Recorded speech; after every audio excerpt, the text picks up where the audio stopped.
श्री गणेशाय नमः। श्री शिव महापुराणे सप्तम्यां वायव्य संहितायां अथ पंचमो अध्याय। हिंदी अनुवाद।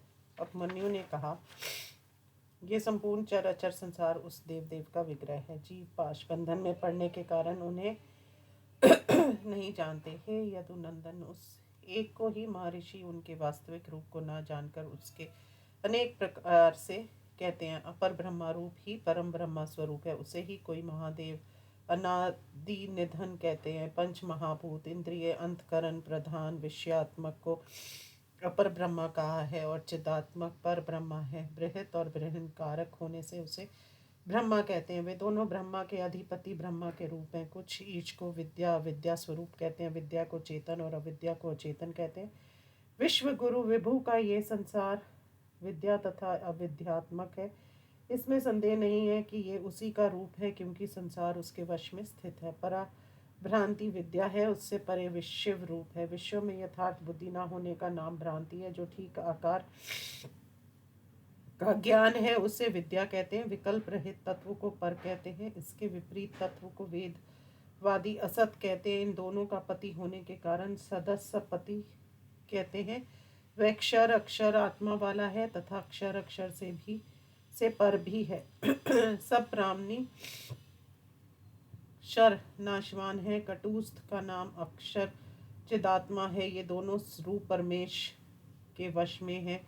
उनसे परे शिव को शांत तथा अक्षर अक्षर से पर कहा गया है। समष्टि तथा व्यष्टि रूप और समष्टि वृष्टि का कारण भी कहा गया है।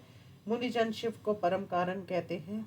समष्टि को अव्यक्त और व्यष्टि को व्यक्त कहते हैं। परमेश्वर की इच्छा से ये दोनों उन्हीं के रूप हैं। उनके कारण होने से शिव ही परम कारण है। कारण अर्थ जानने वाले उसे समष्टि व्यष्टि कारण कहते हैं और कुछ ईश्वर को जाति तथा व्यक्ति स्वरूप कहते हैं। जो पिंडों में भी व्यवहृत की जाती है उसे जाति कहते हैं। वह व्यक्ति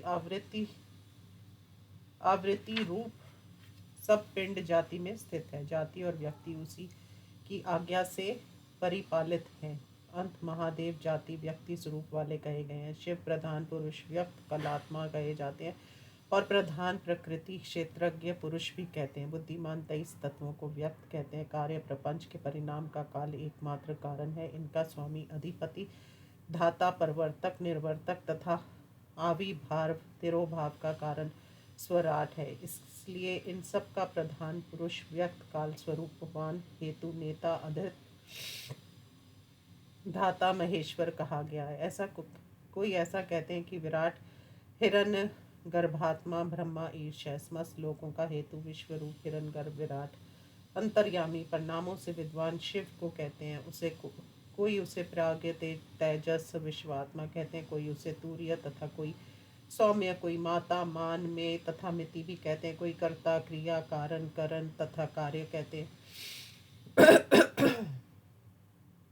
कोई इसे जागृत स्वपन सुषुप्ति आत्मा वाला कहते हैं। कोई उसे तुरीय कहते हैं, दूसरे तुर्यातीत कहते हैं। कुछ निर्गुण तथा दूसरे सगुण कहते हैं। कुछ उन्हें वीतराग कहते हैं। कुछ उसे निष्क्रिय कहते हैं तो दूसरे सक्रिय कहते हैं। कुछ इंद्रिय रहित दूसरे इंद्रिय सहित कहते हैं।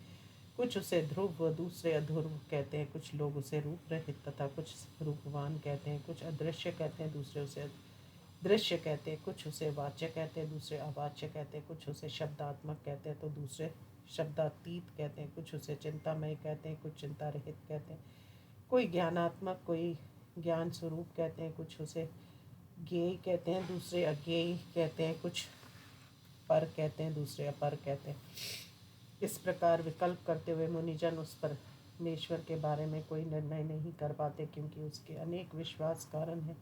जो भली भांति उनकी शरण में चले गए वे ही परम कारण शिव को बिना प्रयत्न के जान सकते हैं। जब तक ये जीव संसार को वश में करने वाले दूसरे परमात्मा को नहीं देखता, तब तक पाशबद्ध होकर चक्रनेमी की भांति संसार दुख में घूमता रहता है। जब वह संसार के कर्ता हिरण्यगर्भ पुरुष ब्रह्मा स्वरूप ईश्वर को देखता है, तब वह विद्वान पुरुष पुण्य पाप से मुक्त होकर निरंजन शिव के साथ अपना तादात्म्य स्थापित कर लेता है। इस प्रकार श्री शिव महापुराण में पशुपतित्व ज्ञान योग नामक 5वां अध्याय समाप्त। ओम नमः शिवाय।